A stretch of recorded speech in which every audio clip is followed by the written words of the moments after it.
어와둥둥 내 아가 잘 자라 우리 아가.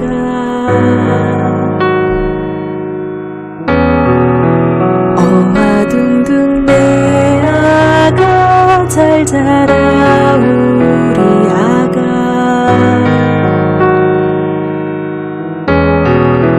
너의 손가락 발가락 눈망울 너의 입술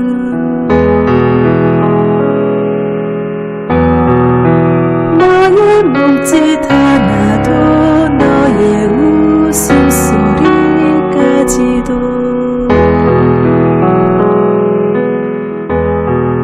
사랑스런 내 아가 잘 자라 우리 아가.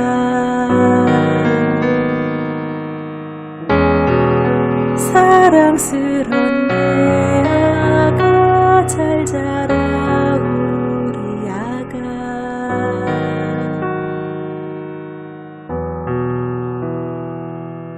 나의 품에 안겨 둥둥둥 이만큼 컸네. 나의 품에 안겨 둥둥둥 이만큼 컸네. 우리 아가 우리 아가.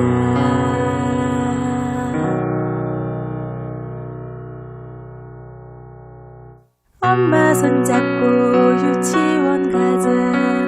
울지 말고 선생님 말씀 잘 듣고 친구들과 싸우지 말고 착하게 건강하게 자라렴. 엄마 손잡고 유치원 가자. 울지 말고 선생님 말씀 잘 듣고 친구들과 싸우지 말고 착하게 건강하게 자라렴. 엄마 손잡고 가자. 착하고 건강하게 자라렴. 나의 손을 잡고 둥둥둥 이만큼 더 컸네. 나의 손을 잡고 둥둥둥 이만큼 더 컸네. 우리 아가 우리 아가.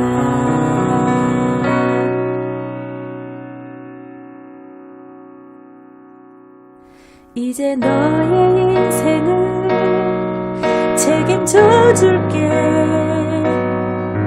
엄마 말만 들으렴. 엄마 말만 들으렴.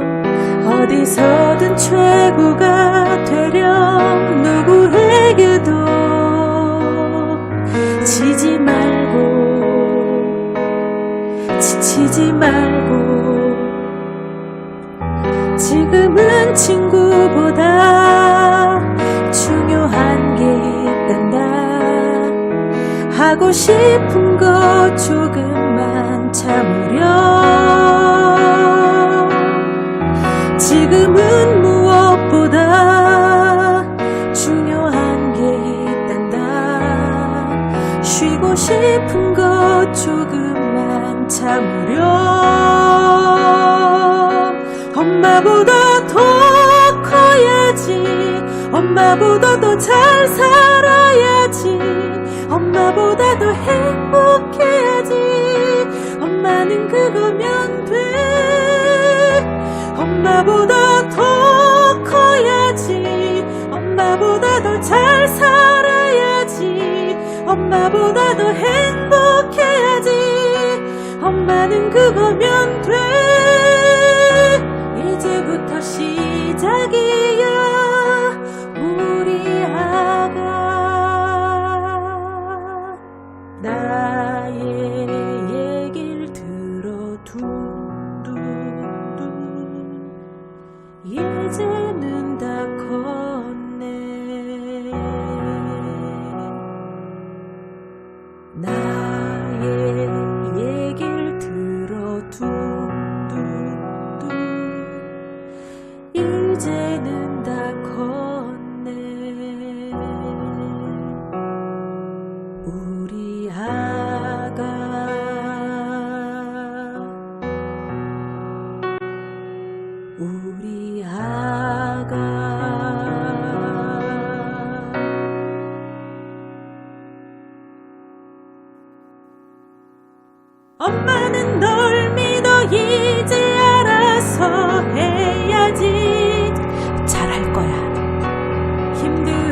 지쳐도 피곤해도 조금만 힘을 내 최고가 돼야 해. 우리 아가의 지친 등을 보면서 안쓰럽지만 눈물 겹지만 그래도 그게 맞아. 그렇게 살아야 해. 언젠가 엄마가 맞다는 걸 알게 될 거야. 우리 아가.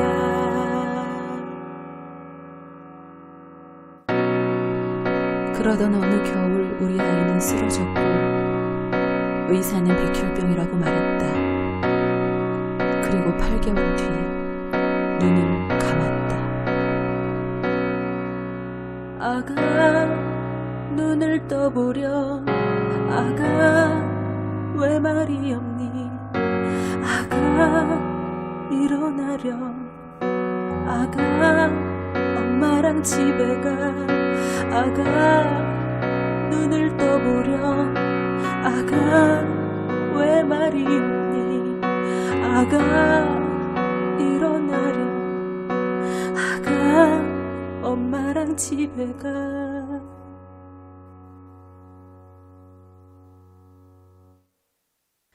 어와둥둥 내 아가 보고 싶은 우리 아가.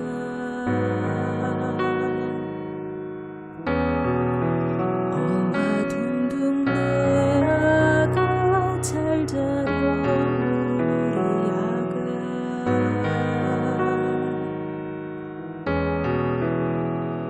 어와둥둥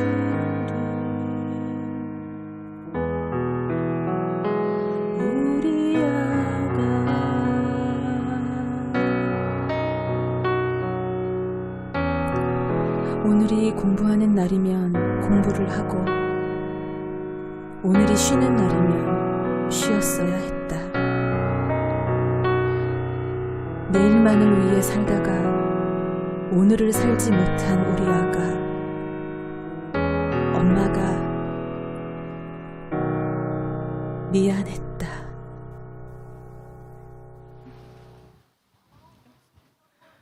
네, 교육교통을 온몸으로 표현해주신 조인정 마이미스트님께 다시 한번 감사의 박수를 드립니다.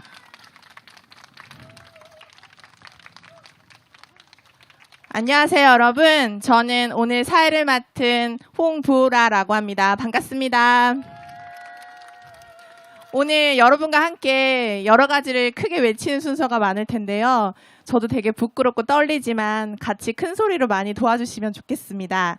그래서 이제부터 경쟁은 NO, 배움은 OYE 라는 구조를 많이 외칠 텐데요. 지금부터 경쟁교육 제로 캠페인 참여하신 여러분과 함께 이 캠페인을 시작해 보도록 하겠습니다. 여러분 환영합니다. 반갑습니다. 공연은 어떠셨나요? 저는 집에서 학원 숙제를 하고 있을 딸아이를 한번 떠올려 보기도 하고요. 그리고 오늘 밤에는 잔소리 하지 말고 가만히 둬야겠다라는 반성도 했던 그런 공연인 것 같습니다. 좀 슬프기도 하셨죠. 그래서 울고 눈물도 조금 나시는 어머니도 계시는 것 같은데 저희가 똑같은 부모의 입장에서 오늘 이 출범식 함께해서 되게 영광인 것 같아요. 사실 아동 청소년의 경쟁교육 교통은 어제 오늘 일이 아닙니다. 하지만 모두가 함께 해결해야 할 사회 문제로 인식되기보다는 개인의 능력 탓으로 여기면서 공정을 내세운 폭력적인 경쟁을 강요해 왔습니다. 더 이상 이 문제를 두고만 볼 수는 없었습니다. 그래서 오늘 시민과 학생, 학부모, 교사 모두가 나서 경쟁교육 교통 해결을 국가에 요구하는 자리를 마련하게 되었습니다. 이제부터 본격적으로 세상을 바꿀 경쟁은 NO, 배움은 OYE 경쟁교육 제로 캠페인을 9와 함께 시작하도록 하겠습니다. 박수 한번 쳐주시겠어요? 네, 감사합니다. 마인 공연에 이어 정지영 대표님께서 나와 캠페인 배경 설명과 선언을 해주실 텐데요. 9호와 함께 불러보겠습니다. 나눠드린 손피켓을 한번 들어주시겠어요?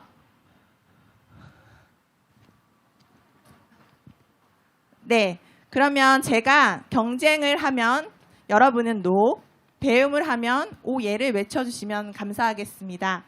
시작해 볼까요? 네, 경쟁은? 배움은?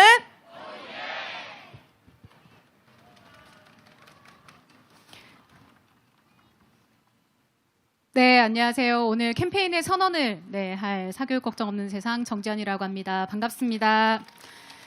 네, 이 뜨거운 날씨에 그래도 오늘 이 귀한 소중한 주말 시간을 내셔서 기꺼이 와주셔서 너무 감사합니다. 오늘 함께 해주신 분들과 함께 이 캠페인 선언을 할 수 있어서 너무 기쁘고 또 영광되다고 생각을 합니다. 제가 캠페인 선언을 시작하면서 한 학생의 편지를 좀 낭독을 해드리려고 합니다. 막상 이곳을 떠난다고 생각하니 이제는 마음이 가볍습니다. 한 번 또 한 번 시험을 치러 나가면서 저는 너무도 자신감을 상실해 버렸고 그때마다 주위의 압박감과 억누름이 제 자신을 지탱하는 시간을 단축해 버렸습니다.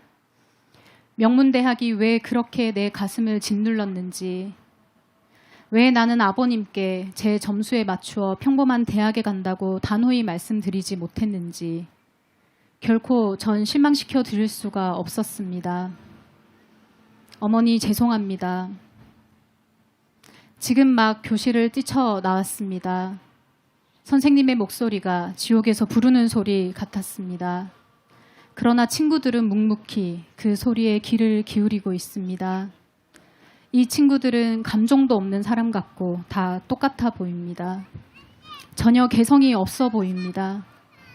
이 친구들을 이렇게 만들어버린 어른들이 밉습니다. 친구들아, 너희들은 죽더라도 대학에 가서 죽어라. 나는 단지 죽음을 너희보다 빨리 불렀을 뿐이다. 잘 있거라. 네, 짐작하셨겠지만 이 편지는 어느 고3 학생의 유서입니다. 그런데 놀랍게도 이 편지는 1980년도에 쓰여진 유서입니다. 저희가 자료를 찾아보니 시사저널에서 1980년도 이 기사를 온라인에 아카이브를 해놓았더라고요. 그래서 학생들 죽이는 입시교육이라는 이 긴 기획 기사를 발견을 할 수가 있었습니다. 이 학생은 모범생 반장이었다고 합니다. 그러나 열심히 공부하지만 기대 이하의 성적을 기록했고 시험발만 되면 배가 아프다고 호소를 했다고 합니다. 시험을 볼 때마다 지옥에 들어갔다 나오는 지독한 기분이다. 늘 이런 이야기들을 토로하면서 굉장히 힘들어했던 친구였습니다. 이때 굉장히 이 입시교육 문제가 심각했었나 봅니다. 네, 언론은 이런 진단을 하고 있습니다. 매해 100명 이상의 학생들이 목숨을 잃고 있다.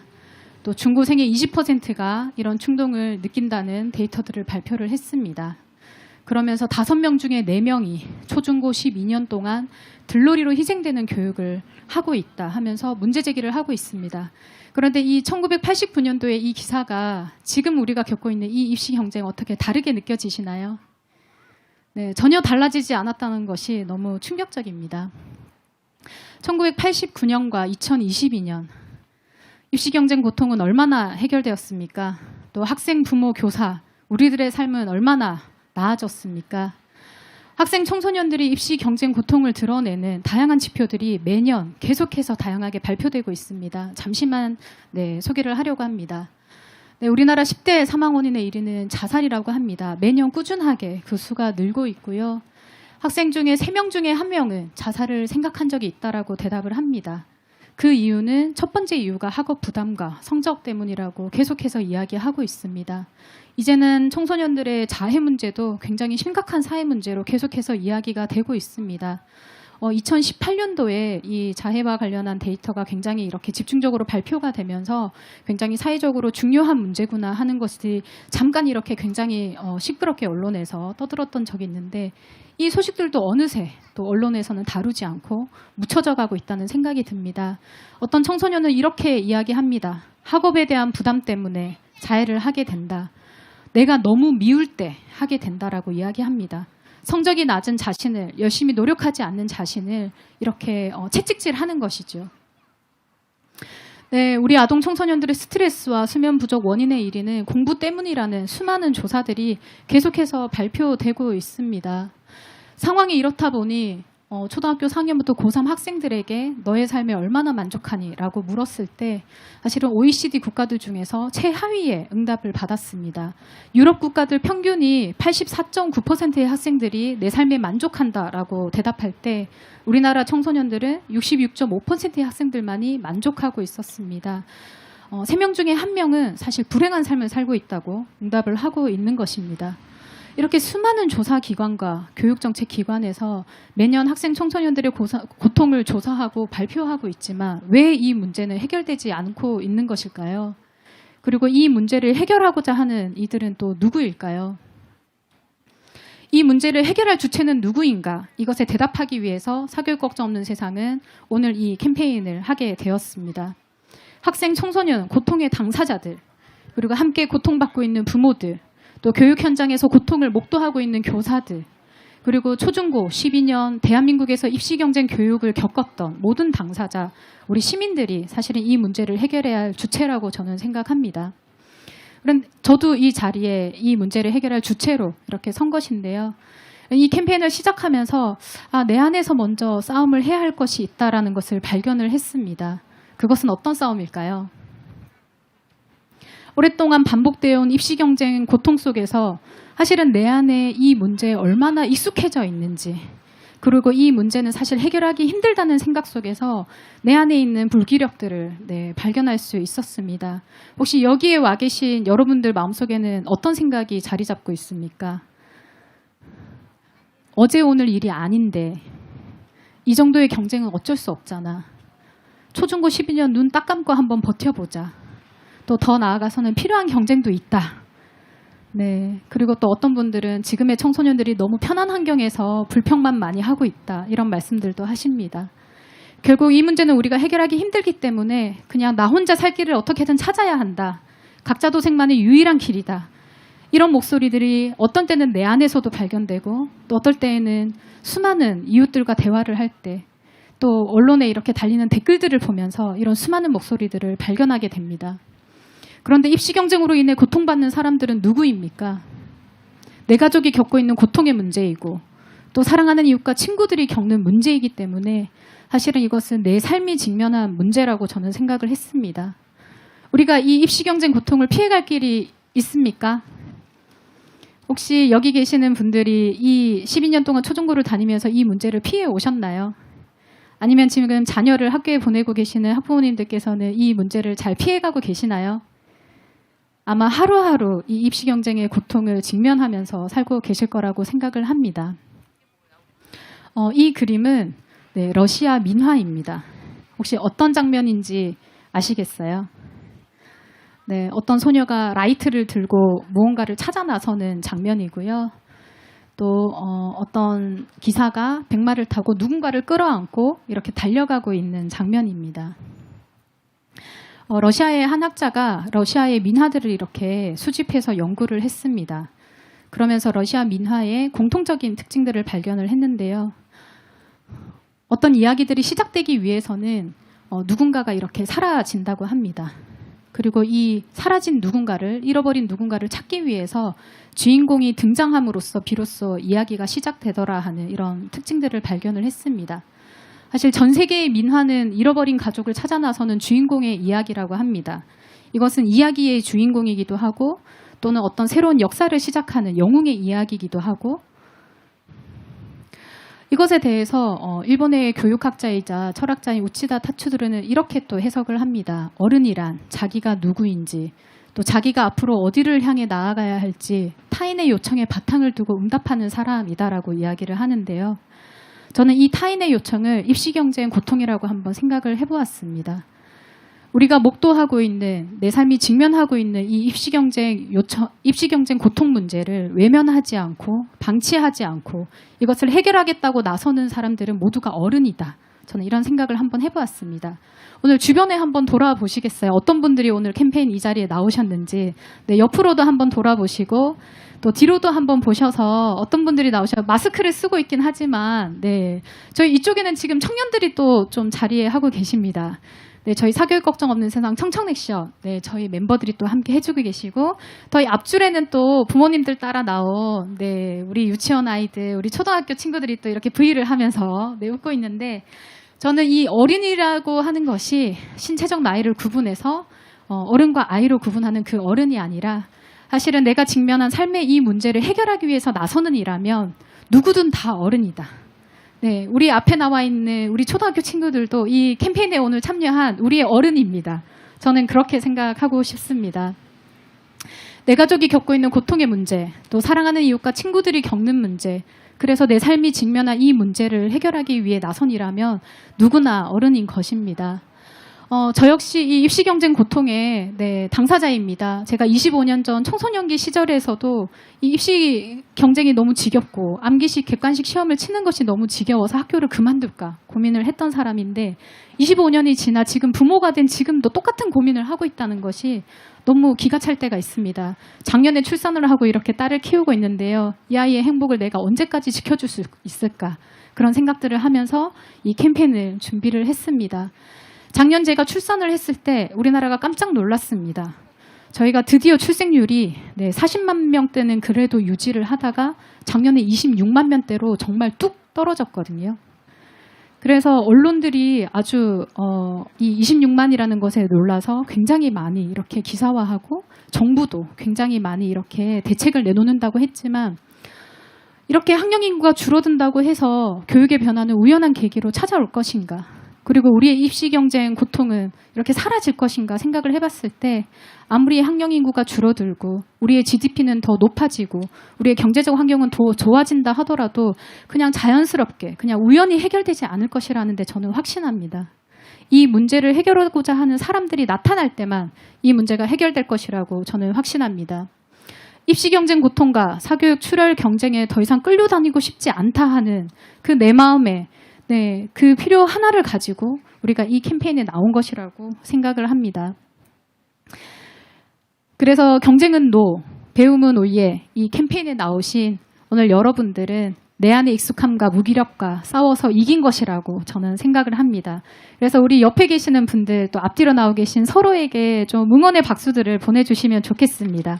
이 내 안의 이 싸움에서 벌써 이기고 이 자리에 나오신 것이 서로가 서로에게 큰 힘이 되어주는 것이라고 생각을 합니다. 그런데 우리는 이 싸움에서만 끝나는 것이 아니라 또 하나의 싸움이 우리를 기다리고 있습니다. 문제를 방치하거나 또는 부추기는 국가의 무책임함과 싸워야 합니다.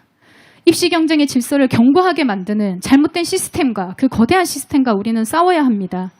이 국가의 무책임함과 또 잘못된 시스템 속에서 사실 그들만의 리그가 얼마나 견고해지고 있는지 저희는 최근 뉴스를 틀 때마다 보고 있습니다.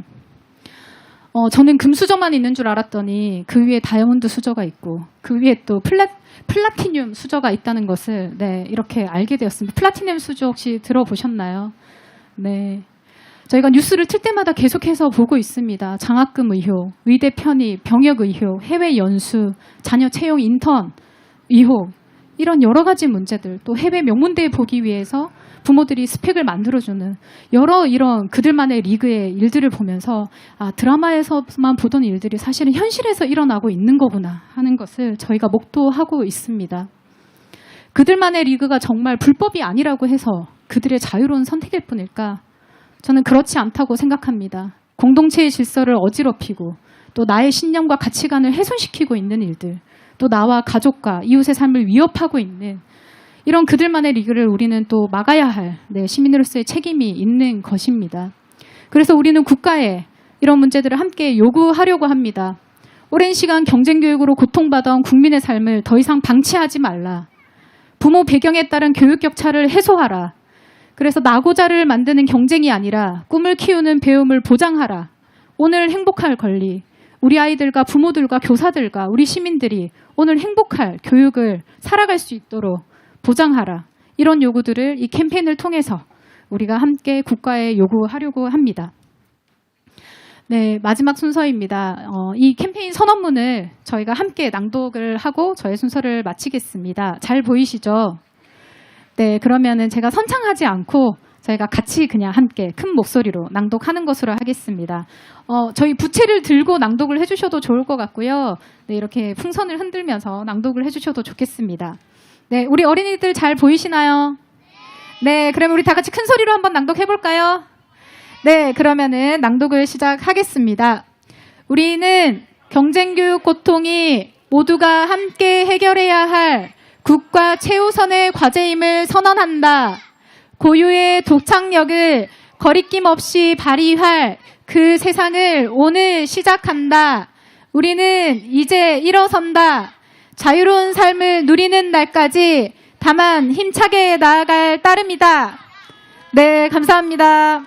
네, 발표 감사합니다. 발표해주신 정지현 공동대표님 수고하셨습니다.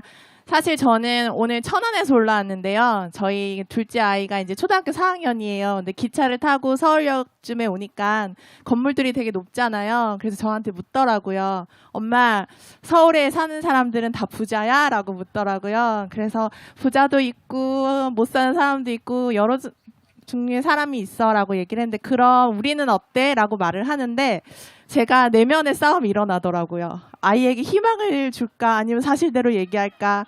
그러면서 그럼 우리는 은수저 정도는 돼? 라고 묻더라고요. 근데 제가 대답을 못했습니다. 저도 오늘부터 나와의 싸움에서 이기는 건강한 어른이 되도록 노력을 해보도록 하겠습니다. 직접 수치를 들을 눈으로 확인하니까 청소년들의 경쟁 교육 고통의 심각성을 실감할 수 있었습니다. 안타까운 선택을 고민하고 있는 것 같고요. 경쟁교육 교통으로부터의 해방이 우리가 필요한 이유가 이런 이유인 것 같습니다. 정지영 공동대표님의 발표를 통해서 여러 데이터와 수치를 확인해 보았는데요. 이제는 실제로 그 경쟁교육 고통을 목도하고 경험한 시민들의 이야기를 들어보도록 하겠습니다. 먼저 학생들의 이야기를 들어보도록 하겠습니다. 네. 대학생이신 박군님 모시도록 하겠습니다.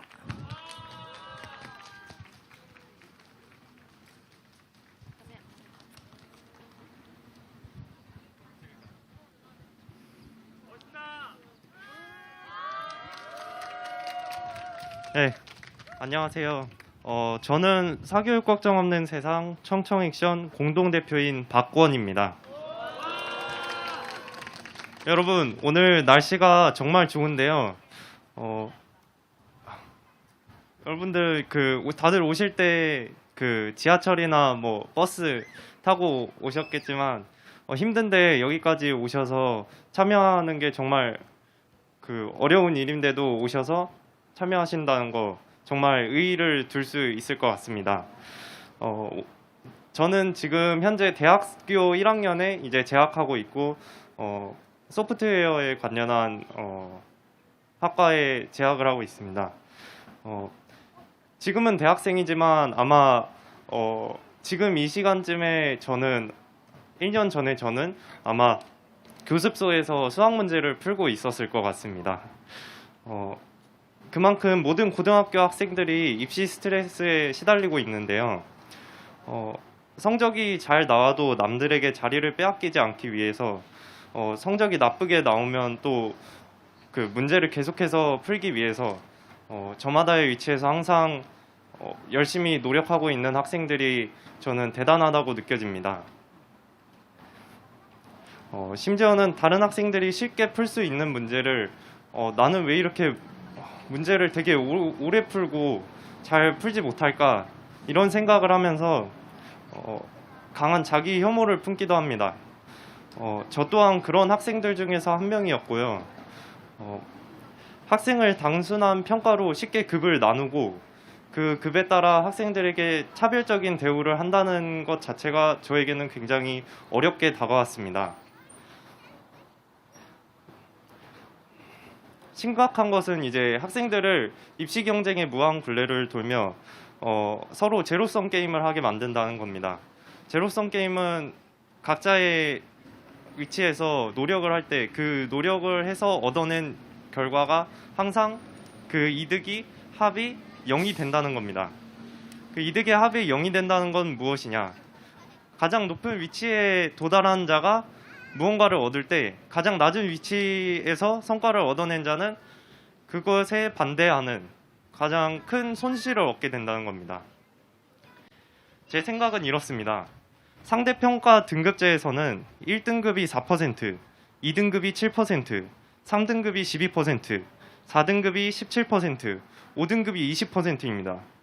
이렇게 나뉘는데 과연 3등급, 4등급, 5등급 그 이하의 등급이라도 과연 공부를 못한다고 할 수 있을까요?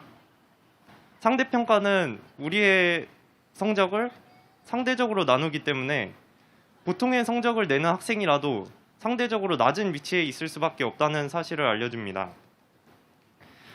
이렇게 해서 스카이, 서성한 이런 소위 명문대학이라고 말하는 대학을 간다고 해도 그런 학생들이 과연 몇 명이나 될까요? 만약에 1등급이 4%라고 가정하면 그 4%를 가정했을 때 복수의 과목을 1등급을 맞아야지 우리가 원하는 대학이라는 곳에 갈 수 있습니다.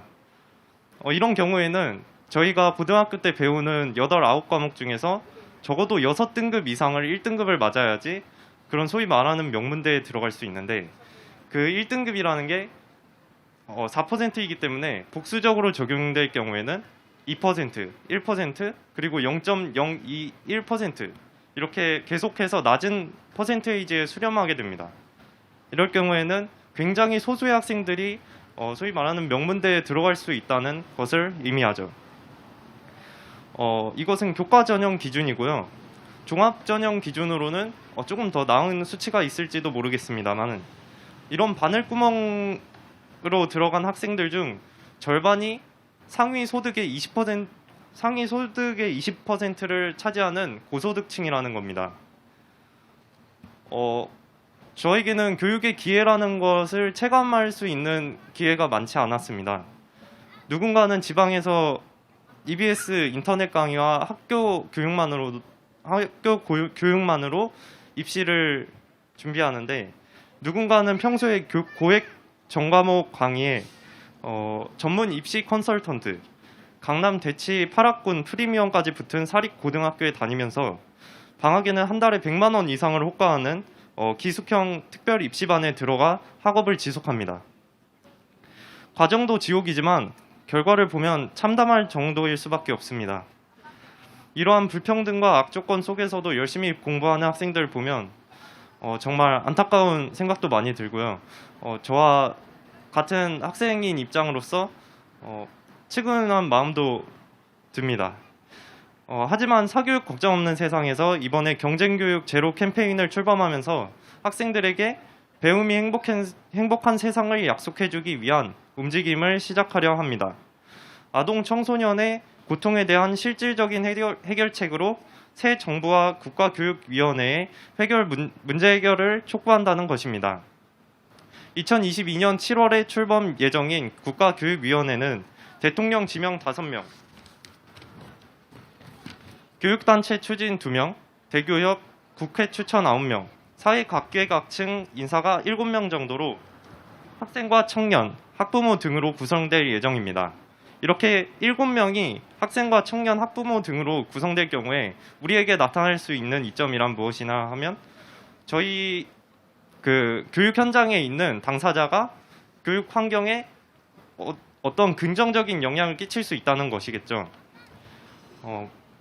예를 들어 지금 현재 들어선 새 정부는 교육 비전이나 10년 단위의 국가 교육 발전 계획을 수립하는데 이러한 중장기 교육 계획에 저희가 동참할 수 있다는 것을 굉장히 중요하게 생각하는 바입니다. 이러한 계획에 이번 경쟁은 노, 배움은 오, 예 캠페인이 큰 이바지를 할 것임에는 틀림이 없다고 생각합니다. 오늘은 경쟁 교육 해소를 위한 첫 걸음이 시작된 날입니다. 학부모, 학생들이 먼저 교육에 관심을 가지지 않으면 변화 또한 시작되지 않습니다. 이번 캠페인을 통해 교육 현장에 누구보다 가까이 있는 여러분들의 생각을 전달하고 경쟁교육 고통이 제로로 수렴하는 날까지 함께 해주시면 감사하겠습니다. 저 또한 학생의 위치로서 더욱더 열심히 참여하겠습니다. 여러분 감사합니다. 네, 감사합니다. 네, 다음으로는 전영후 대학생님의 의견을 들어보도록 하겠습니다. 박수로 한번 크게 부탁드리겠습니다.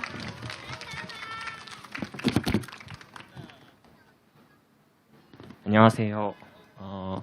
저는 지금 대학교 4학년 재학 중인 전영후라고 합니다. 여러분들 뭐 햇볕도 지금 굉장히 세고 허리도 아프시고 그럴 것 같은데요. 저는 지금 긴장돼서 좀 배가 아픕니다. 그래서 허리가 아픈 게 좀 나으실 것 같아요. 빨리 끝내드리겠습니다. 제게 있어서 고등학교 3년은 갈등의 연속이었습니다. 고지식하고 원칙주의적인 생각을 갖고 있는 저로서는 수학과 과학 교과서에 나와 있는 공식과 정리보다 그 공식과 정리가 나오게 된 과정을 공부하는 것이 더 중요하게 느껴졌습니다. 왜 성립하는지도 모르고 쓰는 미적분의 로피탈 정리, 지구 위에서 동일한 위도로 던진 물체에 가해지는 남북 방향의 전향력, 입자의 크기가 커지면 함께 커지는 안식각, 이런 내용들은 모두 합당한 유도 과정 없이 교과서나 자습서에 결과만 나와 있는 내용들이었습니다. 저는 이런 것들을 파고들었습니다. 여기까지만 들으시면은 저 친구 공부 열심히 했구나라고 생각하실 수 있을 것 같은데요. 사실 경쟁 교육은 저를 그렇게만 내버려 두진 않았던 것 같습니다. 원리나 유도 과정 같은 것들에 대한 이제 탐구하는 저의 자세는 어떻게 보면은 고등학교 3년을 지나면서 그거에 대한 집착으로 변질됐습니다. 이러한 집착은 어느 정도까지는 뭐 제 입시에도 도움이 됐고요. 공부하는 데 도움이 됐습니다. 수학이나 과학 담당 선생님들한테 많은 질문을 하면서 좋은 평가를 받는 학생이 됐고 학생부도 나름 빵빵하게 채웠던 것 같습니다. 하지만 그런 저의 질문의 범위가 고등학교 교육 과정을 벗어나거나 그 질문에 대한 답을 얻기까지의 시간이 길어질수록 갈등과 고뇌도 함께 자라났습니다. 문제는 안 풀고 개념에 대한 고민만 하고 있는 아들을 보면서 부모님은 가끔씩 정말 답답해하셨고 크고 작은 마찰도 많이 빚었습니다. 제 질문을 받았던 한 학원 조교 선생님은 이제 조언이랍시고 너무 많이 고민하지 마 라면서 사람 좋게 웃고 가셨는데요. 저는 그걸 보면서 정말 분노가 치밀어 오랐습니다.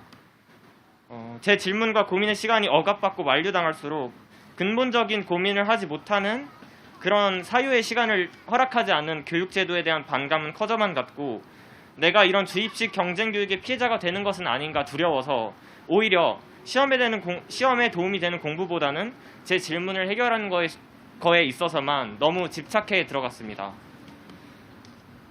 이제 와서 돌이켜보면 조금 더 마음의 여유를 갖고 조금은 더 그냥 편하게 성적을 위한 공부를 했어도 괜찮았겠다는 생각이 듭니다.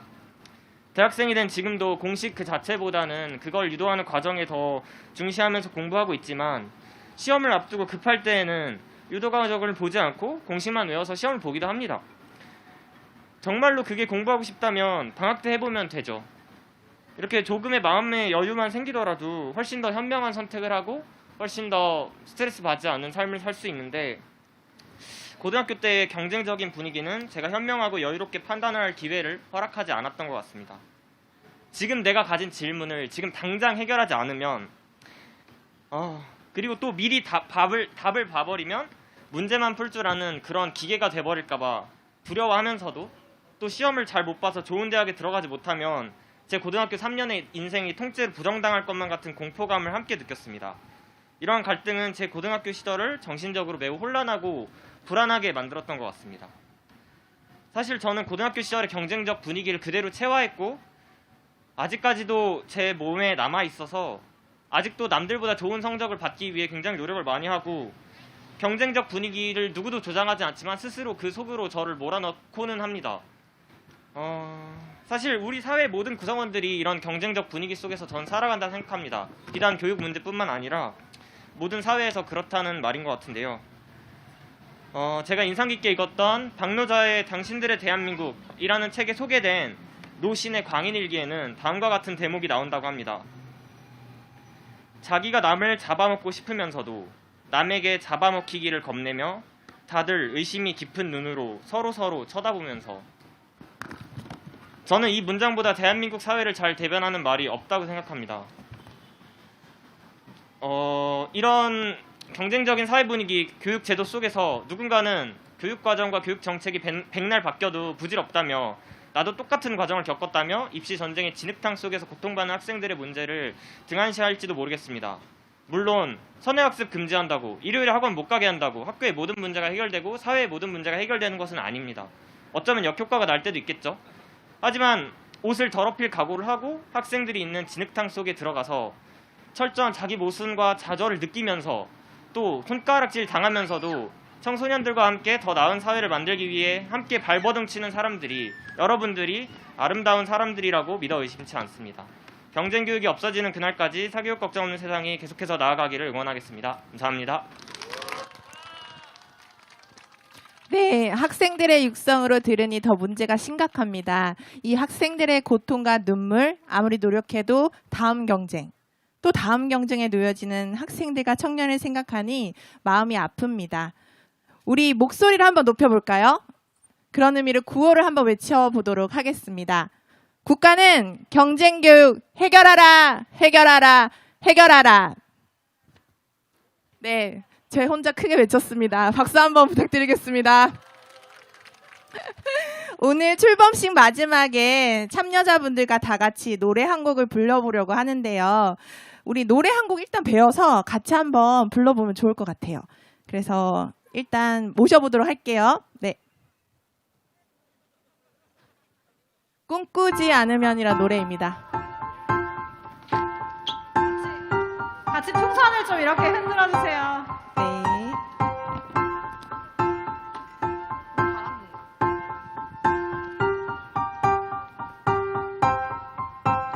꿈꾸지 않으면 사는 게 아니라고 결해는 마음으로 없는 길 가려내 사랑하지 않으면 사는 게 아니라고 설레는 마음으로 낯선 길 가려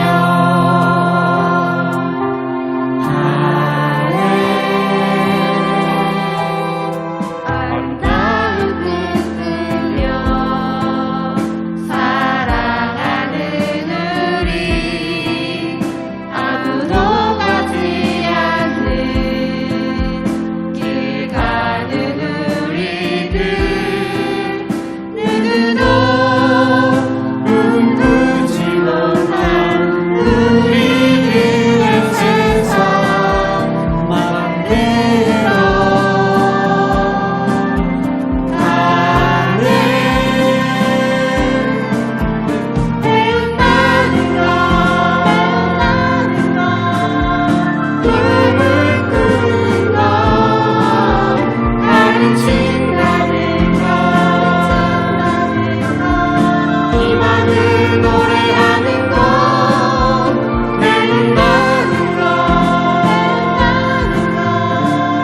꿈을 꾸는 것 가르친다는 것 희망을 노래하는 것 우리 알고 있네 우리 알고 있네 배운다는 것 가르친다는 것 희망을 노래하는 것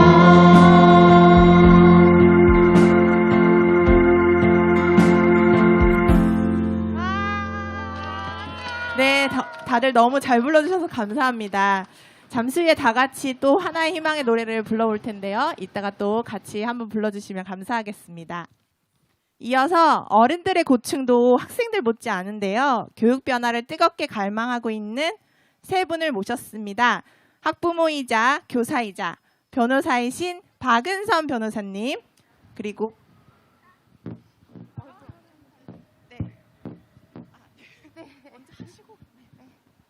안녕하세요.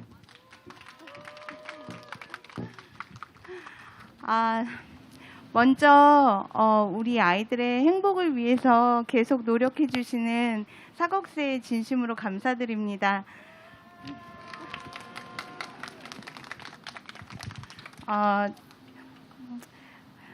오늘 이 캠페인 주제가 아이들의 행복한 교육의 권리, 교육받을 권리, 행복하게 교육받을 권리에 대한 거라서 저는 굉장히 저에게 개인적으로 의미심장한 그런 주제이기도 한데요. 저는 원래 고등학교 교사였고 고등학교 교사로 있으면서 초임 시절에는 그렇지 않았지만 어느덧 제가 정신을 차렸을 때 저는 이 거대한 입시 구조에 톱니바퀴가 되어 있었습니다. 수업 시간에 어떻게 하면 아이들이 수능 1점이라도 더 올릴 수 있을지, 내 눈앞에 아이가 한 단계라도 더 좋은 대학에 어떻게 하면 진학할 수 있을지 저의 관심사는 그것뿐이었습니다. 시간이 지나서 제가 두 아이의 엄마가 되었습니다. 저는 그런데 굉장히 겁이 났습니다. 제가 학교에서 생활했던 그 모습 그대로의 선생님을 저희 아이들이 만날까 봐 두려웠고, 그리고 제가 만났던 오히려 교사에게 기대하는 것은 우리 아이 성적 올려주는 것, 그것만 기대하던 학부모의 모습으로 제가 또 변할 것이 두려웠습니다. 그렇게 해서 당시에 몇 년 전인 저희 아이들이 초등학교 1학년에 입학하던 시기에 사곡세를 만나게 되었습니다. 사곡세에서 굉장히 많이 오랫동안 노력을 해왔고 굉장히 열심히 하고 있지만 여러분 모두가 다 아시다시피 정말 쉽지 않은 것 같습니다. 그래서 저는 제가 변호사 자격을 따면서 헌법소원을 한번 해볼까 이런 생각까지 하였습니다. 왜냐하면 오늘 캠페인의 주제인 아이들이 행복하게 교육받을 권리, 이것은 단지 선언의 수준이어서는 안 된다고 생각합니다. 이미 이것이 선언을 넘어서 정당한 권리로 보장받는 나라들이 분명하게 존재하고 있기 때문입니다. 예를 들면 여러분 다 잘 아시겠지만 유럽 같은 경우에는 고등학교 졸업 자격 시험만 거치면, 고등학교만 정상적으로 졸업하면 누구나 원하는 교육을 원하는 대학에 원하는 전공에 진학을 해서 무상으로 용돈까지 받으면서 교육을 받습니다. 바로 그렇기 때문에 아이들은 어린 시기에 치열하게 경쟁할 필요가 없고 아이들답게 실컷 놀아도 되고 선행을 할 필요가 없습니다. 그래서 저는 그와 같은 헌법소원을 차라리 해볼까 이런 생각도 했었습니다. 방법이 무엇이든 그건 상관없는 것 같습니다. 우리가 다 같이 촛불을 들어도 되고 그렇게 헌법소원을 제기해도 되고, 아니면 어떤 정치인이 나타나서 내가 정책으로 실현하겠다 하면서 정말 기막힌 정책으로 추진해 나가도 좋다고 생각합니다. 방법이 무엇이 되든 제발 실현이 되었으면 좋겠습니다. 여기 계신 모든 분들이 같은 마음일 것 같습니다. 그런데 마지막으로 제가 한 말씀 드리고 싶은 것이 있습니다.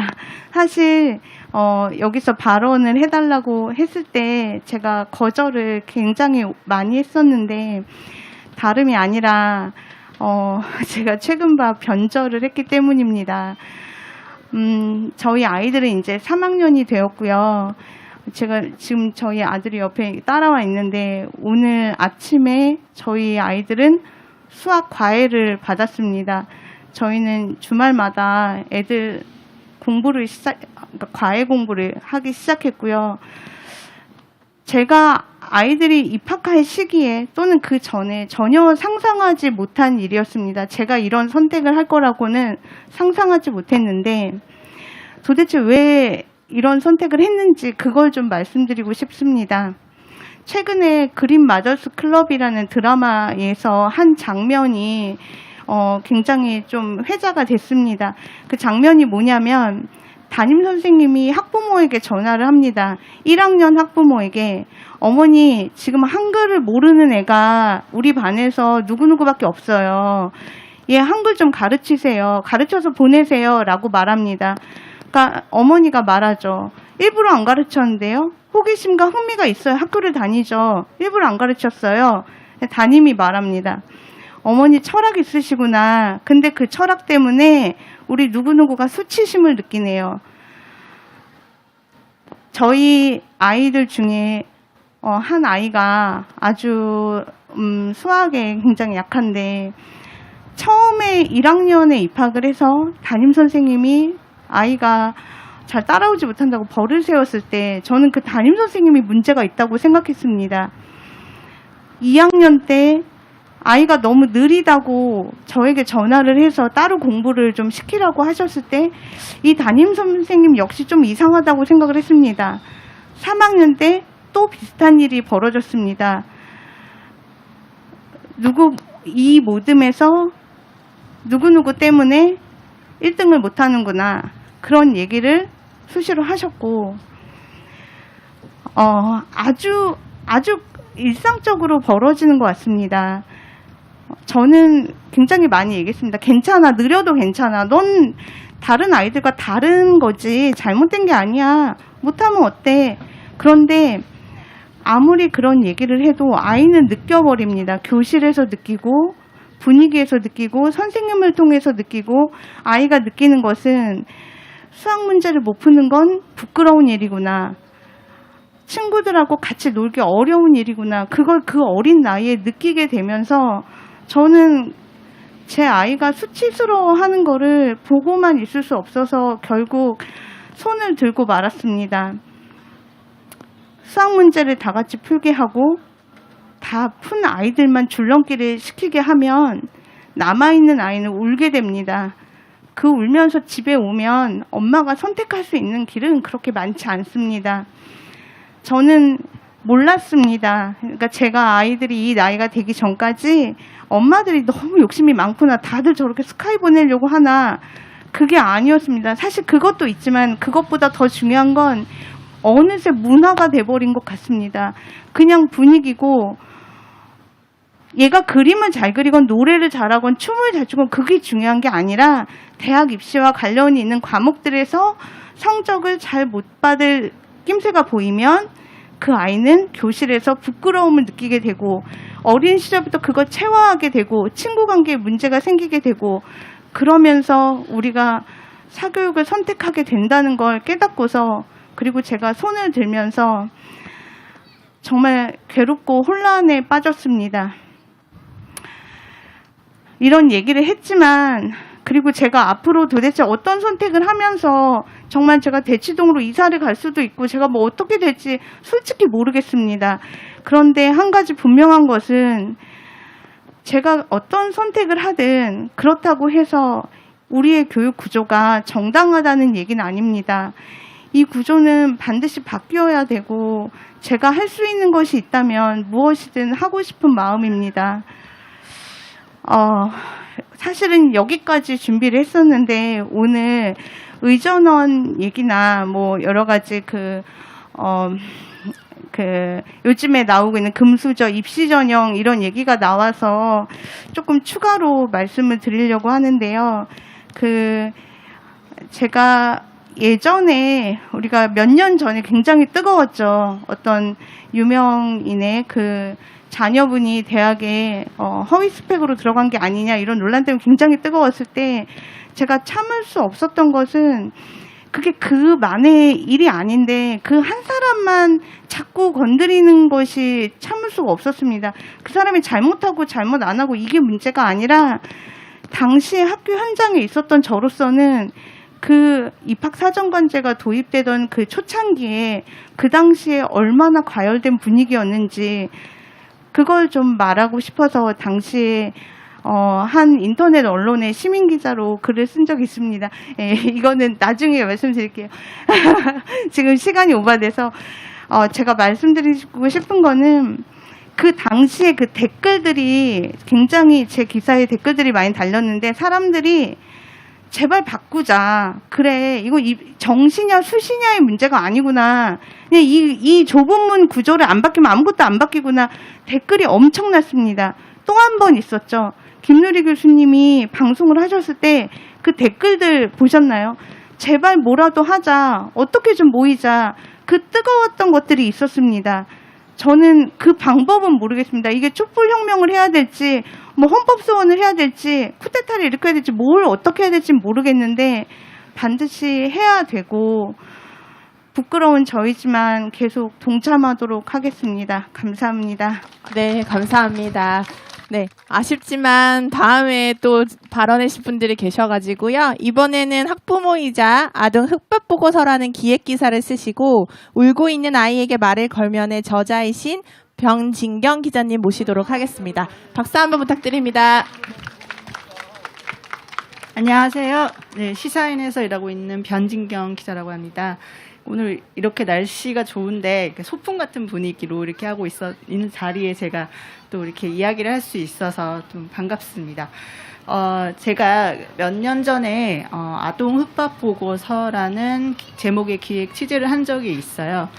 흑밥은 이제 흑수저의 밥, 그러니까 뭐 이제 가난하고 뭐 어떤 자원이 없는 사람들이라고 흑수저라는 말을 많이 썼잖아요. 그들이 먹는 밥이라는 이제 그걸 줄여서 흑밥이라고 불렀는데, 제가 이전에 청년 흑밥을 먼저 취재하고 나서 그것의 시작이 유년기, 아동 청소년기라는 걸 좀 깨닫고 이제 아동의 흑밥을 좀 취재를 하기 시작했어요. 그러니까 못 먹고 사는 아이들을 찾았죠. 그러니까 처음에는 당연히 이제 저소득층 결식아동, 이제 우리가 아동 급식 카드 같은 걸 지원하는 그런 아동들을 취재를 했죠. 집이 가난하고 돌봄을 받지 못하는 아이들. 그런데 이제 취재를 하다가 몇 가지 이제 소문을 듣고 대치동 아이들, 그러니까 학원가에 에서 많은 시간을 보내는 아동 청소년들의 식사 생활도 취재를 했습니다. 근데 저는 정말 깜짝 놀랐어요. 몇 가지 단편적인 소문을 듣는 것에서 시작했지만 제가 생각했던 것 이상으로, 제가 상상했던 것 이상으로 대치동 혹은 뭐 목동, 중계동도 마찬가지입니다만은 그 학원가 아이들의 식사 생활이 굉장히 비참하고 끔찍했습니다. 아이들이 못 먹고 살고 있었어요. 예를 들면 어떤 초등학생은 학교하고 학원을 이제 한 4시부터 10시까지 쭉 연달아 이제 학원을 가기 때문에 저녁 식사를 3시 반에 합니다. 그리고 어떤 고등학생들은 저녁 식사를 11시, 12시에 하고요.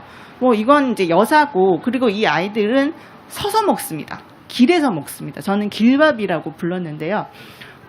그 길에서 편의점 앞에 서서 전자레인지 앞에서 먹거나, 아니면 지하철역 에스컬레이터 그 위에서 밥을 먹거나, 아니면 학원 건물의 벽에 기대 서서 밥을 먹습니다. 그러니까 앉아서 먹을 여유도 없고 그럴 시간도 없습니다. 저는 어떤 면에서는 참 슬픈 계층 평준화가 이루어졌구나 이런 생각을 했습니다. 잘 사는 아이들이나 못 사는 아이들이나 정말 똑같이 못 먹고 못 살고 있구나. 어떤 아이들은 돈이 없어서 이제 그 지자체에서 주는 아동 급식 카드를 쥐고 편의점, 뭐 분식점 등을 뱅뱅 돌고, 잘 사는 아이들은 잘 사는 아이대로 투자를 많이 받는 아이들도 엄마 카드를 쥐고 똑같은 이제 편의점과 분식점을 뱅뱅 돕니다. 거기서 똑같이 못 먹고 있는데요. 어떤 면에서는 대치동 학원가 아이들의 생활이 더 비참하다고 생각을 했습니다. 저소득층 아이들 같은 경우에는 그 지자체나 이런 곳에서 점점 신경을 많이 쓰고, 그러니까 복지가 늘면서 신경 쓰는 어른들이 많습니다. 하지만 잘 사는 아이들, 학원 다니는 아이들은 부모조차 아이들의 밥에는 크게 신경 쓰지 않습니다. 그러니까 주변 이웃이라든지 사회도 그들의 밥엔 당연히 신경을 안 쓰죠. 돈이 많은 집안에 사는 친구들이니까요. 그런 것들을 보면서 저는 굉장히 좀 두려워졌습니다. 그렇게 자란 아이들이 도대체 무엇을 생각하고 무엇을 꿈꿀까요? 앞으로 어떤 삶을 살아가게 될까요? 그러니까 못 먹는 건 또 이제 악순환을 낳는데요. 밥을 못 먹으면 잠도 못 잡니다. 그러니까 아이들은 자지도 못하고 먹지도 못하고, 그러니까 밤에 늦게 공부하다 자면 아침에 잠이 부족하니까 아침 식사를 거르고, 그 점심 시간에는 급식 줄 서는 시간이 아까워서 그 시간에 문제 하나라도 더 풀려고 점심 급식을 거릅니다.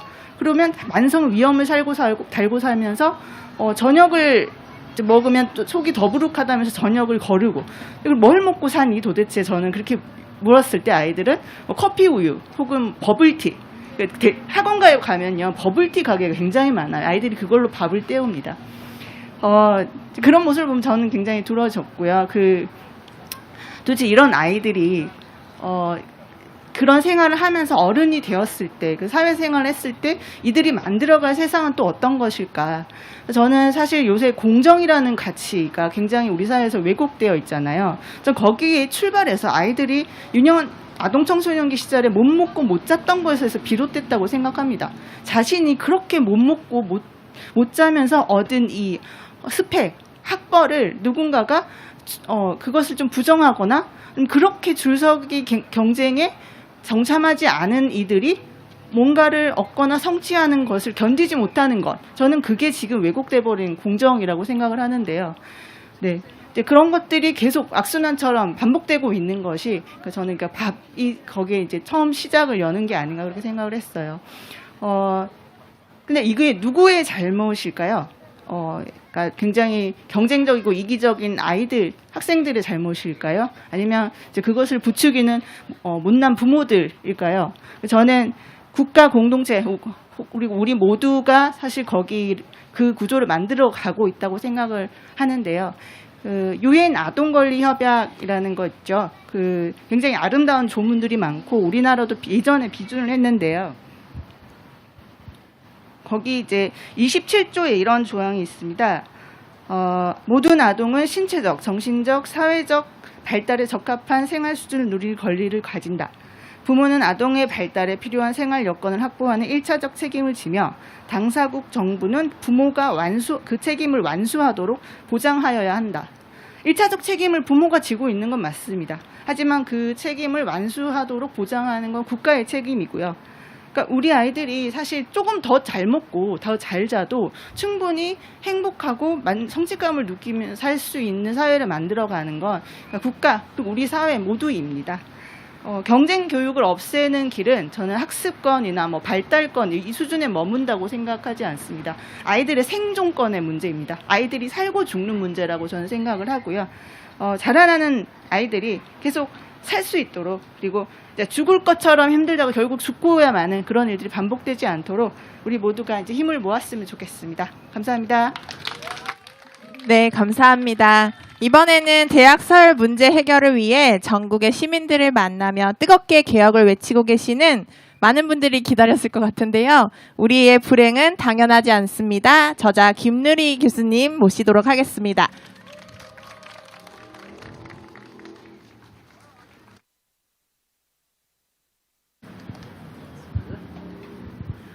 요걸 좀 벗어도 될까요? 예.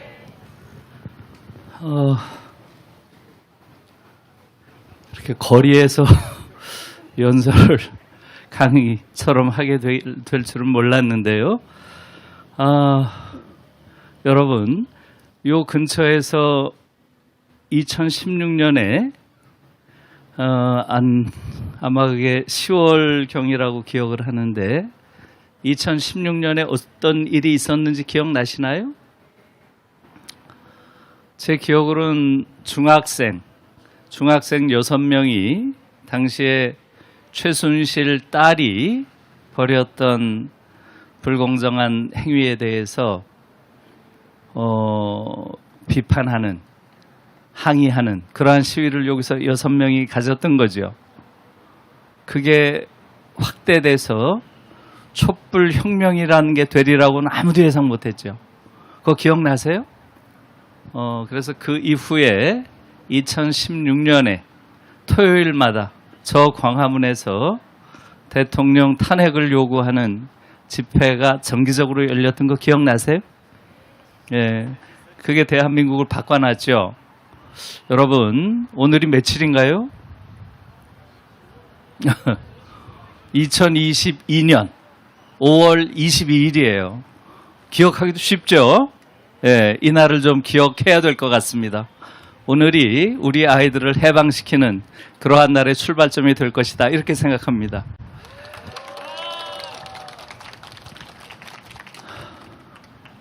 우린 지금 6명이 아니라 60명도 더 모인 것 같아요. 너무 많이 모인 것 같아요. 출발로는.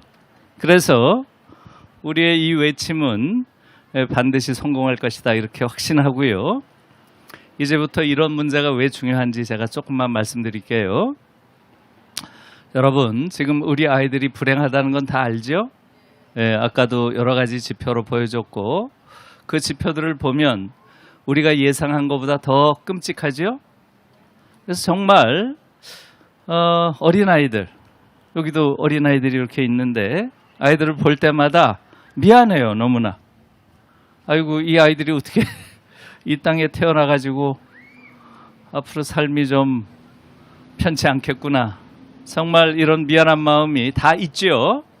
예, 이런 미안한 마음이 더 이상 계속돼선 안 될 것 같습니다.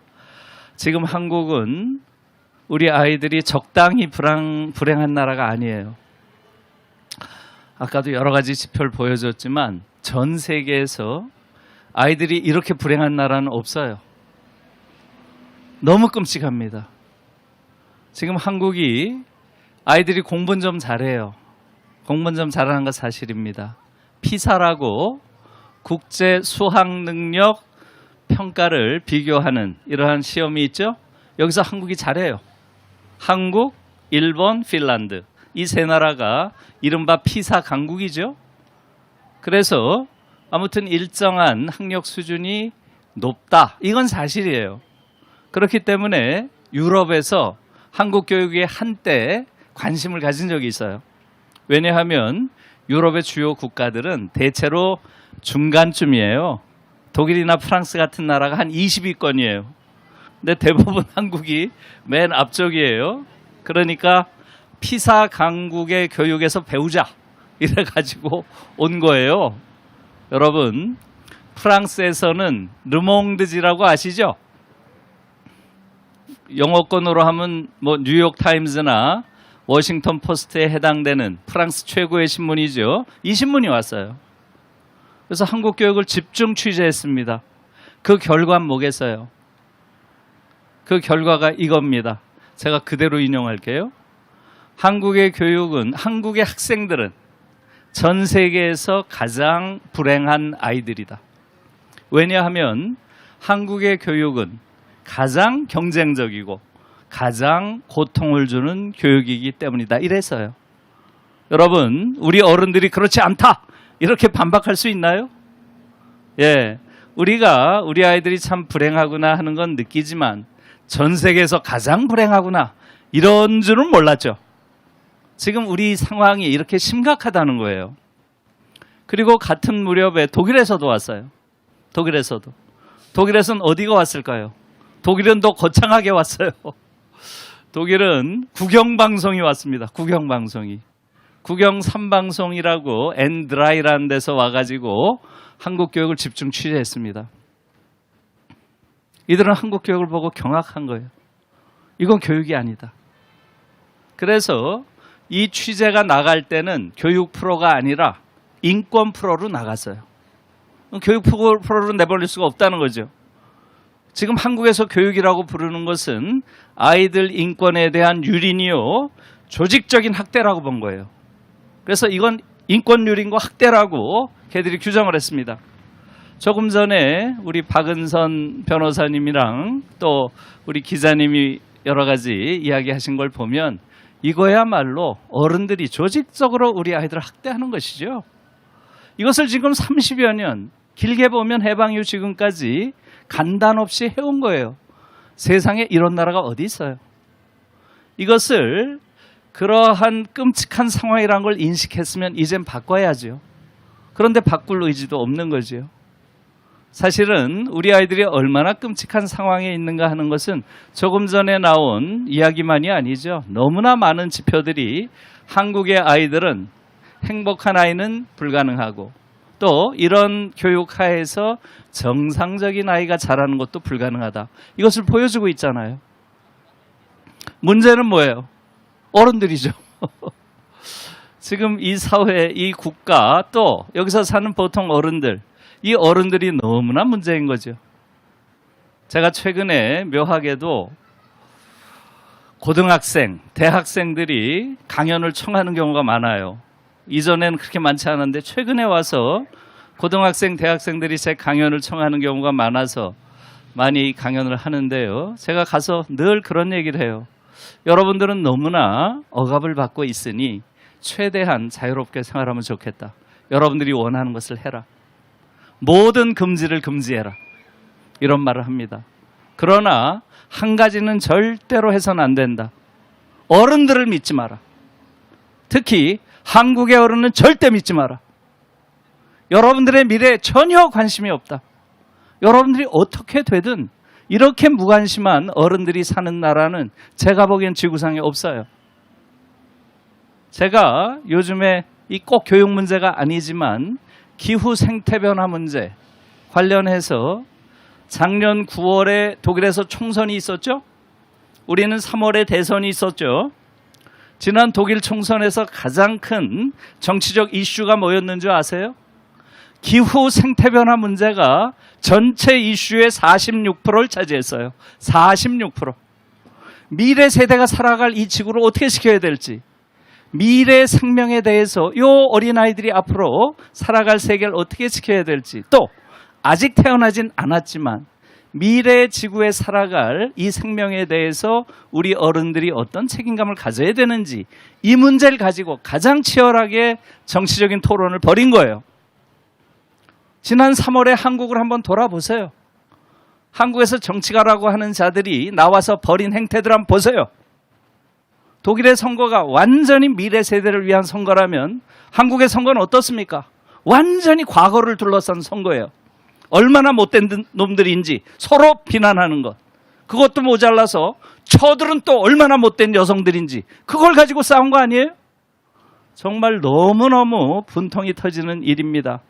그래서 한국의 어른들이 얼마나 미래에 대해서, 우리 어린 세대에 대해서 관심이 없는지 그런 걸 보여줬다고 저는 생각하고요. 그것뿐만이 아니죠. 미래에만 관심이 없는 게 아니라 지금 우리 아이들이 현재 겪고 있는 고통 아무런 관심이 없어요. 교육 문제가 다루어진 적이 없어요. 정말 경악스럽습니다. 지금 전 세계에서 가장 불행한 아이들이 살고 있는 나라가 이 나라라고 하는데, 전 세계가 공인했는데 정작 정치가들은 아무런 관심이 없어요. 그것은 뭐 여든 야든 진보든 보수든 따질 게 없습니다. 그래서 저는 지금 한국 정치에 기댈 게 없다고 봅니다. 제가 아까 말씀드린 것처럼 여기서 모였던 6명이 한국 정치를 바꿨어요. 오늘 여기 한 100분 이상 모인 것 같아요. 여기서 모이신 분들이 앞으로 광화문 촛불의 불씨가 되길 바랍니다. 진심입니다. 우리가 움직여서 우리 아이들을 해방시켜야 됩니다. 그렇지 않으면 한국 사회에 미래가 없어요. 우리가 움직여야 되는 이유는 우리 아이들이 불행해서만이 아닙니다. 한국 교육을 받으면 우리 아이들이 나빠져요. 우리 아이들이 아주 이상한 괴물이 됩니다. 여러분, 그저께 연세대학교 아이들이 한 행동을 알고 계신가요? 모르세요? 연세대학교 학생들이 어떻게 했나요? 학교에서 집회를 벌이는 청소부들을 고발을 했어요. 고소를 했어요. 학습권 침해라고. 정말 어처구니가 없는 일입니다. 얼마 전에 서울대학에서 또 똑같은 일이 있었어요. 한국 교육에 잘 적응했다고 하는 아이들일수록 완전히 괴물들입니다. 그런 아이들을 우리가 우등생이라고 길러낸 거예요. 여러분, 한국 교육을 잘 받으면 어떤 인간이 될 것 같아요? 아마 여기 부모님들은 아이고 우리 아이들이 열심히 공부해서 스카이 가면 좋겠다 이렇게 생각하시죠? 스카이 가면 뭐가 좋을까요? 한국 사회에서 악랄하게 착취하는 지배자가 되지 않으리라고 누가 보장할 수 있죠? 그들이 벌이는 행태는 이미 인내 수준을 넘어서고 있어요. 여러분 생각해 보세요. 한국 사회 엘리트들이 어떤 인간들인가요? 지난 2, 3년 동안 한국 사회가 길러낸 최고의 엘리트들이 어떤 인간인지를 우리는 너무나 자주 목도했죠. 의사들이 벌인 데모, 여러분 의사들이 낸 성명서 한번 읽어보세요. 이렇게 썼어요. 이렇게 성명서에서 전교 1등을 놓치지 않기 위해 공부에만 전념한 의사와 추첨에 의해서 공공병원의 의사가 된 의사, 그 중에서 당신은 어떤 의사에게 진료받겠습니까? 이렇게 써놨어요. 저는 그걸 보면서 야, 한국 교육은 실패가 아니다. 이쯤 되면 파탄이다. 이렇게 느꼈어요. 거기서 보이는 미성숙, 오만한 태도, 인간에 대한 기본적인 예의 없음, 이런 것들이 한국 교육이 길러낸 엘리트들의 기본적인 속성입니다. 판검사 똑같죠. 그래서 저는 지금 한국 교육은 적당히 빨았을 수 없다고 봅니다. 너무 더러워서 버려야 돼. 그리고 완전히 근본적으로 새로운 그러한 교육을 만들지 못하는 한 우리나라에서 우리 예쁜 요 아이들이 존엄한 인간으로, 성숙한 인간으로 자라는 게 불가능합니다. 그래서 오늘 이 자리가 경쟁교육을 이제는 완전히 종식시키고 우리 아이들에게도 행복한 아동기, 청소년기를 돌려주는 그러한 교육혁명의 출발점이 되길 바랍니다. 예, 고맙습니다. 네, 발언 잘 들었습니다. 세 분의 이야기를 들으니까 하도 났다가 또 가슴이 뜨거워졌다가 또 변화를 위해서 무엇을 할지 고민하면서 머리가 차가워지기도 합니다. 이번에 또 분위기를 전환하기 위해서 우리 구호 한번 다시 외쳐볼 건데요. 아까 제가 혼자 외로워했으니까 이번에는 제가 먼저 알려드리도록 할게요. 쉬워요. 경쟁은 하면 노, 그 다음에 배움은 하면 오예. 이렇게 같이 한번 외치고 다시 또 마지막에 남은 순서 이어가도록 하겠습니다. 그럼 시작하겠습니다. 경쟁은? 배움은? 네, 감사합니다.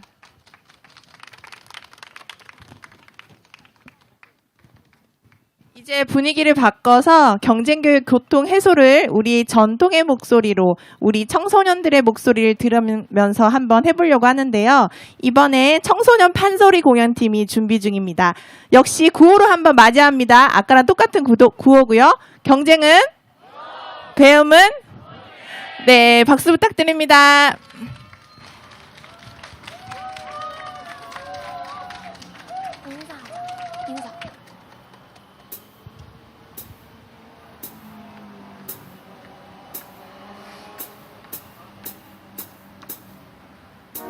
남의 용왕 우연 득병하여 아무리 약을 써도 백약이 보여라.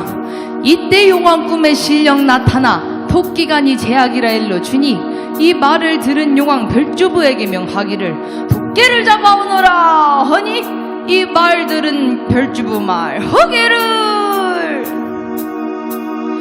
난감하네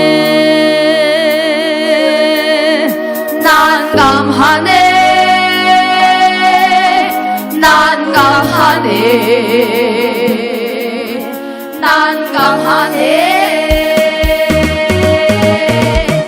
세상이 어디요 육지가 어디요 토끼가 누구요 어찌 생겼소 그놈의 간을 어찌 구한단 말이요 난난난난난난난난나 난감하네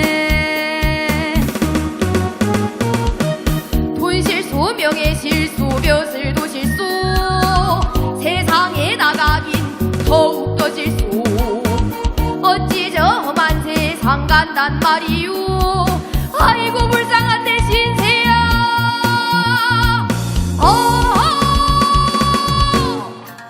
난감하네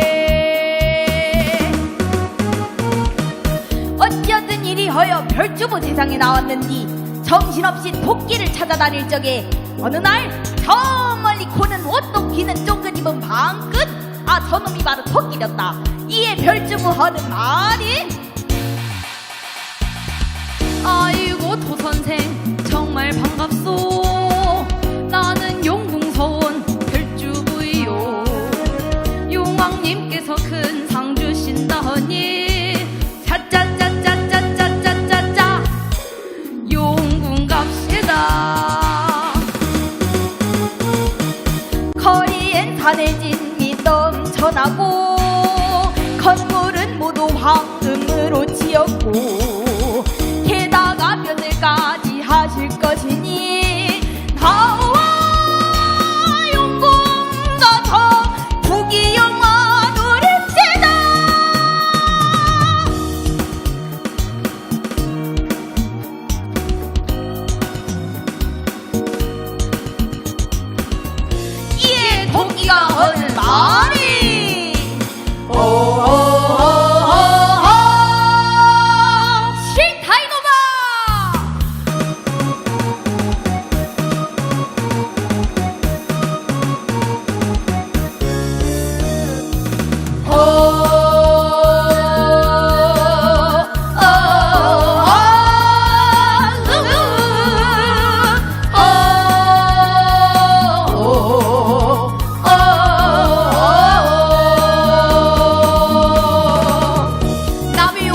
아리랑 스리스리랑 아라리가 났네 아리랑 아라리가 났네 여기 모인 시민 여러분 경쟁 없는 행복 세상 만들어 가요 아리아리랑 스리스리랑 아라리가 났네 아리랑 아라리가 났네 경쟁 교육웬 말인가 우리들의 학업 고통 눈물이로구나 아리아리랑 스리스리랑 아라리가 났네 아리랑 아라리가 났네 청천 하늘에 잔별도 많고 아이들의 웃음소리에 희망도 많다 아리아리랑 스리스리랑 아라리가 났네 아리랑 아라리가 났네 배움 있는 우리의 교육 모두 함께 웃음 지으며 만들어 보세 아리아리랑 스리스리랑 아라리가 났네 아리랑 아라리가 났네 오늘 행복한 장대움 찾아 어기여차 어이야디여라 노를 져라 아리아리랑 스리스리랑 아라리가 났네 아리랑 아라리가 났네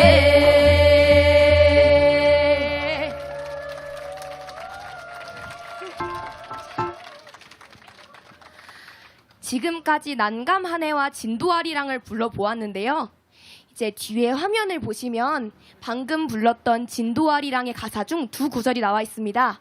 이거를 함께 불러보아요.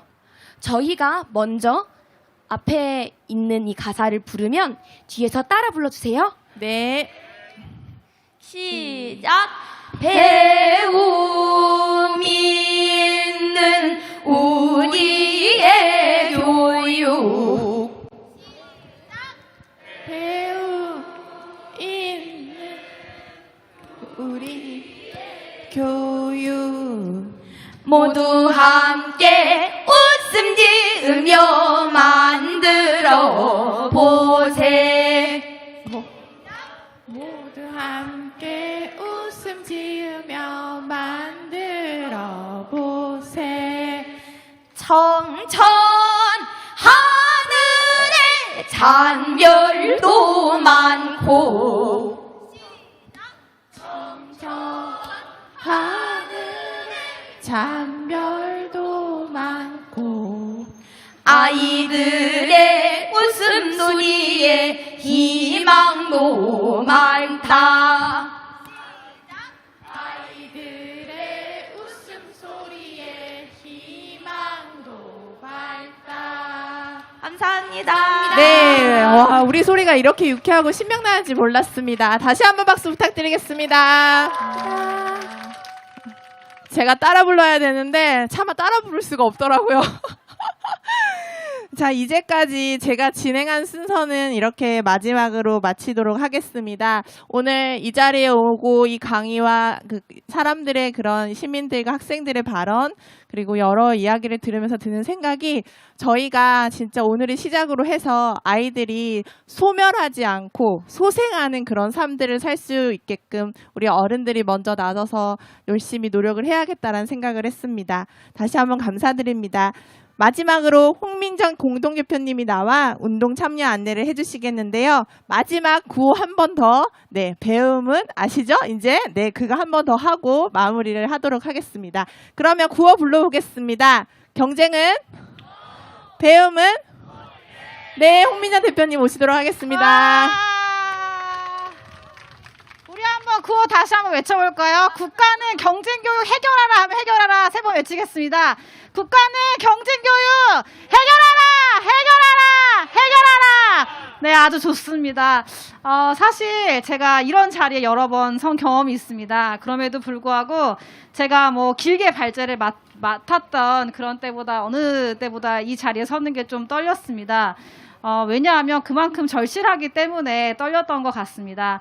사실 저희가 학생들의 경쟁교육 고통을 더 이상 두고 볼 수만 없다, 좌시할 수 없다 해서 이 자리에 모였습니다. 여기에 참여하고 이 자리에 앉아 계신 시민분들도 저희랑 같은 생각일 거라고 생각을 합니다. 그런데 어떠세요? 여기 한번 좀 주위를 한번 둘러보시겠어요? 주변 분 얼굴들을. 저희가 할 수 있겠죠? 할 수 있을 거라고 생각합니다. 그렇지만 우리가 이것을 해결하기에는 세상을 바꾸기에는 좀 미약하지 않을까라고 생각하실 수도 있습니다. 그러나 3%의 소금이 바다를 지키고 또 작은 불씨가 들불을 일으키듯이 저희가 함께 힘을 모으면 저희가 할 수 있을 거라고 생각을 합니다. 그래서 저희가 캠페인 참여 안내라고 제가 제목을 붙여놨지만 사실 저는 세상을 바꿀 방법 안내라고 감히 이름 붙이고 싶습니다. 어떠십니까? 좋습니까? 네, 좋습니다. 세상을 바꿀 방법 제가 안내 드리겠습니다. PPT를 이거 없어. 네, 저희가 크게 5가지 행사를 기획 중입니다. 지금 저희가 출범식 5월 22일에 학생 고통을 해결하는 이 캠페인의 시작을 알리는 출범식을 진행 중입니다. 그리고 6월에는요, 기자회견을 준비하고 있는데요. 저희가 의원실이랑 같이 학생들의 고통이 얼마나 심각한지를 나타내는 지표 조사 사업을 실시하고 있습니다. 지금도 그 사업을 한창 진행하고 있는데요. 저희가 6월에는 학생들이 얼마나 이 학생 경쟁 교육 때문에 잠을 못 자는지, 얼마나 사교육비를 지출하는지, 얼마나 사교육 시간에 우리 휴식권을 침해당하고 있는지, 이런 시간들, 그리고 또한 학생들 스스로를 어떻게 인식하고 있는지, 친구를 어떻게 인식하고 있는지, 입시에 대한 의미를 어떻게 생각하고 있는지를 나타내는 설문조사를 10,000명 단위로 지금 진행하고 있습니다. 이것들을 발표하면서 이 경쟁교육을 우리가 해결해야 된다, 국가가 해결하라 라는 것을 촉구하는 기자회견을 저희가 6월에 준비 중입니다. 그리고 8월에는요, 청소년 일반 시민들을 함께 모시고 타운홀을 진행할 예정입니다. 사실 토론회 하면은 전문가들의 이야기들이라고 인식하기가 쉽습니다. 저희가 타운홀을 열어서 청소년, 시민, 학생 각자의 자리에서 처한 이 입시 경쟁의 고통을 속 시원히 터놓을 수 있는 자리를 마련하는 시간을 갖도록 하겠습니다. 그리고 9월에는요, 정말 전문가, 정말 저희가 국가교육위원회가 7월에 출범하게 되는데요. 국가교육위원회 관계자, 그리고 교육부 관계자, 그리고 교수님들, 그리고 상담 치료사분들, 이런 분들을 다 같이 모아놓고 이 대안에 대해서 구체적으로 논의하는 시간, 그리고 대안을 촉구하는 시간을 가질 예정이고요. 마지막으로 저희가 오늘부터 사실은 서명 페이지를 열어놓았습니다. 지금 서명하시고 이 자리에 앉아 계신 시민들도 계실 텐데요. 저희가 시민 서명을 하는 시간 이따가 드릴 테니까 혹시 맞지 않으셨다면 시민을 서명을 해주십시오. 이 10만 서명을 저희가 5월부터 쭉 모아가지고요. 수능 당일에는 저희가 이 10만 서명, 이 경쟁교육 고통을 해결을 촉구하는 국민들의 뜻을 담은 10만 서명을 국회와 정부에 전달할 예정입니다. 이렇게 해서 저희가 사업들을 준비하고 있고요. 넘겨주시면요. 정확하게 5가지를 이 10만 서명을 통해서 요구하려고 합니다.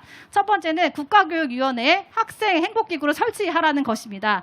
국가교육위원회법에 따라서 7월에 국가교육위원회가 출범하고, 이 국가교육위원회는 법에 따라서 입시제도, 교육과정, 이런 굵직한 교육제도를 정할 권한을 갖고 있습니다. 따라서 국가교육위원회에 학생 행복을 책임져라, 이 고통을 책임질 이 기구를 설치하라라는 것을 저희가 요구할 것입니다. 그리고 두 번째로는요, 그 기구가 교육 고통 지표 지수를 매년 조사해서 발표하라는 것을 저희가 요구할 것입니다. 세 번째로는 그래서 이렇게 심각한 교육 고통을 어떻게 해소할 건지 그 해결 방법을 마련해서 발표해라. 그리고 실행을 의무화하도록 요구할 것입니다. 그리고 네 번째로는 이 추진 실적을 매년 국민들에게 공표하게 하겠습니다. 그리고 마지막으로는 추진 실적을 모두 달성할 시에는 어떻게 해결할 것인지 그 방법도 국민에게 공표해라라는 요구를 저희가 5가지 해 나갈 계획입니다. 네, 그래서 결국에는 이 구조를 통해서 국가가 책임지는 학생 행복 교육을 마련하도록 하겠습니다. 네, 저희 마지막으로 서명 페이지입니다. 혹시 서명 아직 안 하신 분들 계실까요? 하셨습니까? 안 하셨으면 지금 부채에 QR코드가 있습니다. 거기에 이제 서명을 좀 마저 해주시면 너무 감사하겠습니다. 그리고 이 서명 페이지가 있다는 것을 주변에 많이 또 알려주시기 바랍니다. 세상을 바꿀 방법을 내가 알고 있어. 너도 한번 참여해볼래? 이렇게 지인들에게 많이 권유해 주시길 부탁드립니다. 네, 이상이고요. 마지막으로 저희 시민 퍼포먼스 같이 하도록 하겠습니다. 다들 자리에 일어나셔가지고요. 이 자리에 좀 서주시겠습니까? 저희 안내해 주시는 분들이 있을 거예요. 저희 풍선 들고 서주실게요. 풍선 들고. 여기 스피커 있으니까 조심해 주시고요. 풍선 들고 나와주세요. 이게 마법의 봉입니다. 마법의 봉. 저희 거대한 박이 올라오고 있습니다. 저희가 같이 이 경쟁교육이라는 박을 터뜨릴 겁니다.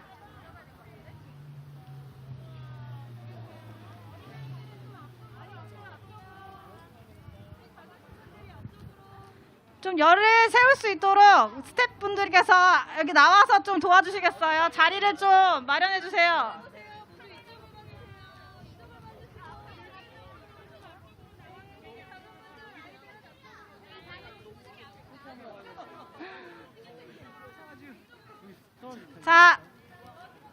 자, 다들 밀착을 좀 해주셔서.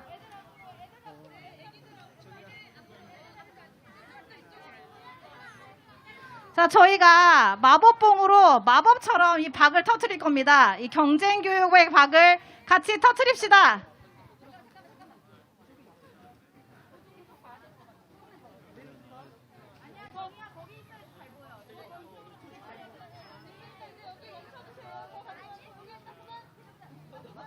네, 다들 나오셨을까요? 네. 자, 저희가 오재미로 이 박을 터뜨리면 좋겠지만 사실 혼잡한 관계로 마법으로 대신 마법의 주문으로 이 박을 터뜨릴 겁니다. 제가 경쟁교육하면 제로제로라는 마법의 주문을 같이 외울 거예요. 이 풍선이 마법의 봉이라고 생각하시고 이렇게 돌려가지고 박을 향해서 이렇게 뻗어주세요. 경쟁교육하면 제로제로 하면서 뻗어주시는 거예요. 알았죠? 이 박이 마법으로 터지게 크게 외쳐주시기 바랍니다. 경쟁교육 제로제로! 아직 좀 너무 작은 것 같아요. 한 번만 더 크게 해보겠습니다. 경쟁교육 제로제로!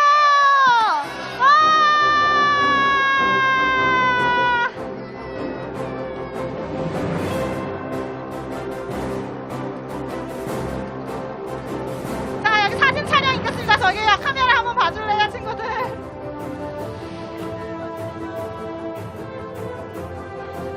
자, 구호 한번 외치겠습니다. 경쟁은 노! 배움은 오! 예!